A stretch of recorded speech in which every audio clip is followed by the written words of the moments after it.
Thea, I'll start with you. You know, you get some big moments with Jordan.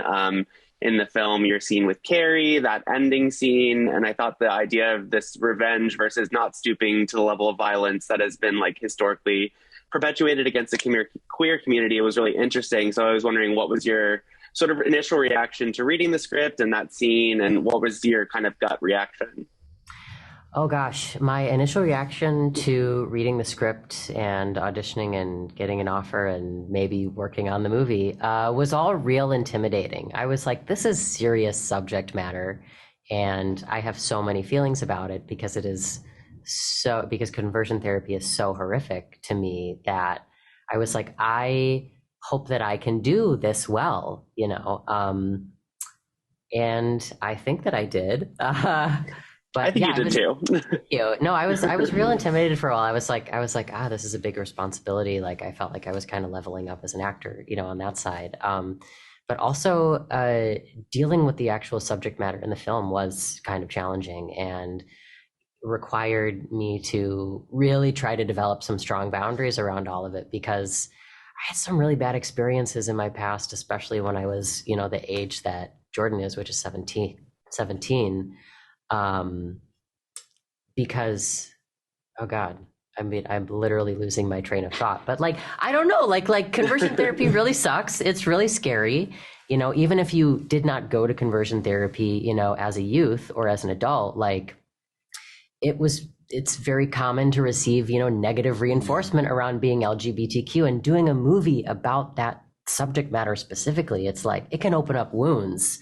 Like you got to make sure that like, you got your Band-Aids ready, okay, you know, if that makes sense. Yeah, challenge, but really fun, really empowering. And like the set and the crew and the cast and Scott and John, everybody was really supportive. And I felt like was really there for each other. So it turned into this beautiful victory, I think.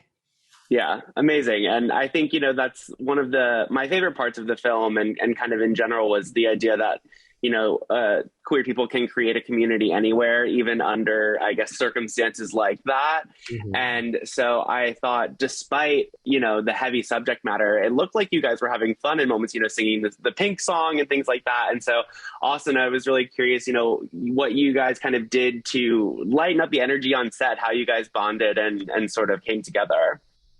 I mean, we definitely went to like a drive-in movie. We saw Candyman. We did. Some of us saw Five of us saw Candyman together. Five of us saw Candyman together.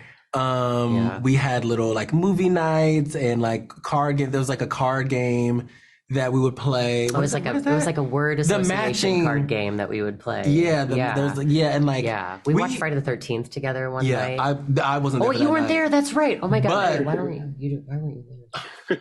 Why weren't you there? I know. Well, that was a fun night. That was a fun night. But yeah, it was really fun. And like, ziplining. Oh my God, I forgot about that. I gotta post that. Mm-hmm. Yeah. That was fun. So much stuff. Sounds like fun. And, you know, Scott, for you, horror has been queer-coded, you know, since the dawn of time, essentially. And so I was really interested from your perspective. Can you talk a little bit about like why this story was important for you to tell and kind of what you brought to the film? 100%. Well, you know, the history of horror has not been good for LGBTQ folks, especially trans folks.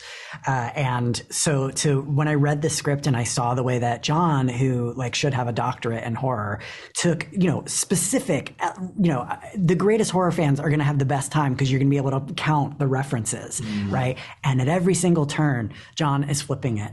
And turning it into something new, something different. That was what really drew me into it. And it sits with me because professionally, you know, my mission is we've got to be able to be out and bring all of ourselves in Hollywood to the table because these are stories that are not being seen. And so, you know, coming in and being able to work on something like that, being able to now show Hollywood a success story, starring queer people, made by queer people, right? And saying, let's do more. Hollywood loves success. Let's keep doing more, right? That it was just completely on mission for me. And then to work with these folks to make sure that these folks, right, that their set was a playground right? And not a place where they were going to experience microaggressions, not a place where they were ever going to worry about how they were coming off or what was going to be done with them in the final edit. It was a satisfying pleasure. And it's also a testament to this can be done in a place that traditionally maybe one wouldn't choose to film something like this. Like, it can be done. Like, and all the crew was mad respectful, and they, were they getting, and if anybody was learning, having a learning experience, an educational experience, okay, but it's like, that's what it's all about. It's we're exchanging, growing, and it just felt really genuine and good. Yeah, it's like people who didn't know were there to try really, really, really hard to learn. Yeah. But also our crew was like mostly LGBTQ. Folks who were LGBTQ who were working on other productions in Georgia quit their jobs to come work on this because they wanted so badly to be in something that was queer made, you know what I mean? That had this particular slant on it. And we could all feel it in the room.